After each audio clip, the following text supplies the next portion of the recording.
Gardet. Bonjour Jean-Philippe Denis. Élodie Gardet, vous êtes maître de conférence, Université Savoie-Mont-Blanc, Polytech Annecy-Chambéry, membre de l'IREG, Laboratoire de recherche en gestion et en économie, Université Savoie-Mont-Blanc.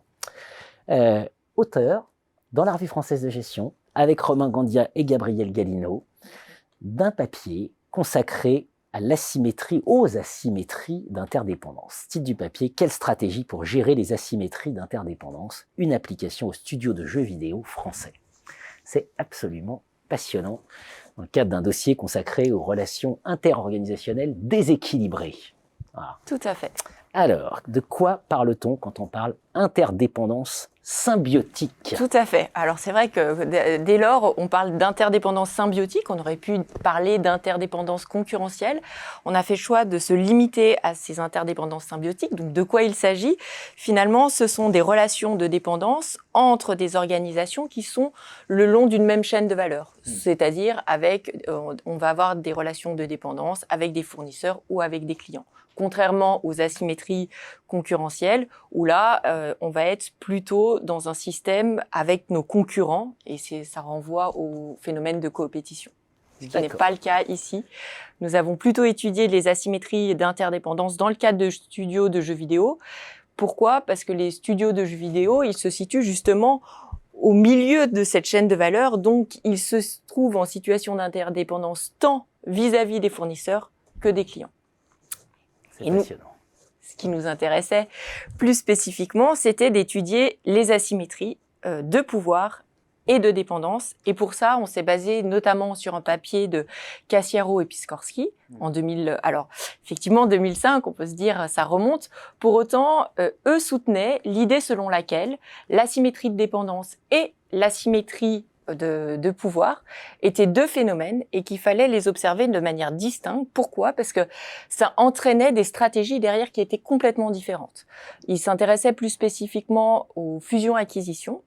Et eux, ce qu'ils expliquent, c'est de dire que finalement, le déséquilibre de pouvoir, il fait obstacle aux fusions-acquisitions, alors qu'à l'inverse, le fait d'être dans une situation de dépendance, eh bien là, ça vient favoriser les fusions-acquisitions. Donc nous, on est reparti de ce déséquilibre en se disant peut-être qu'il serait intéressant d'étudier à la fois le déséquilibre de pouvoir et l'asymétrie de dépendance et de voir, selon ces deux asymétries, quelles sont les stratégies qu'on va pouvoir mettre en œuvre.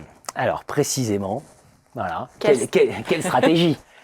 Quelle stratégie? Quel lien, quelle stratégie? Donc là, on est reparti de la théorie de la dépendance de Pfeiffer et Salancy qui propose 3 options. Et ce qu'on observe, c'est que en fonction de l'asymétrie, du déséquilibre de pouvoir et de l'asymétrie de dépendance, eh bien les studios ne vont pas du tout agir de la même manière. Donc on a bien des stratégies qui vont être très différentes. Alors très différentes. On va pas toutes les détailler ici. On peut en reprendre une par exemple dès lors qu'on va avoir une asymétrie de dépendance et un déséquilibre de pouvoir qui va être fort. Donc, on a une asymétrie de dépendance qui est relativement faible. Ça veut dire que le studio est dépendant, mais dans une moindre mesure. En revanche, d'un point de vue pouvoir, il est face notamment à des grosses structures, à des grosses entreprises, notamment des fabricants de consoles de jeux, par exemple. Et donc, il se trouve dans une asymétrie de pouvoir très forte. Quelle stratégie va pouvoir développer?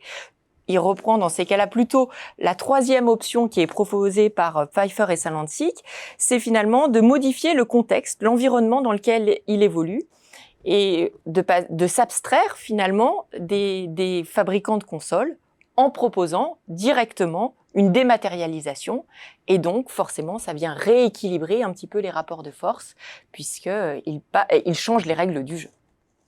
Refaisons de la grammaire, de la conjugaison, parlons asymétrie, parlons pouvoir, parlons dépendance. Et là, on se rend compte que les auteurs les plus intéressants sont parfois aussi un peu anciens, pas forcément le papier publié l'année dernière.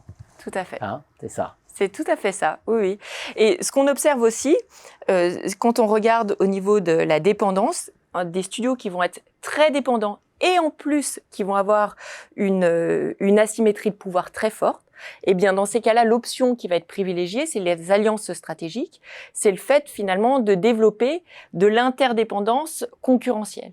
Donc, finalement, l'idée qu'on avait au début de se focaliser sur les interdépendances dites symbiotiques, eh bien on s'aperçoit que les interdépendances concurrentielles peuvent être une réponse stratégique au déséquilibre de pouvoir et de dépendance dans le cadre d'interdépendances symbiotiques.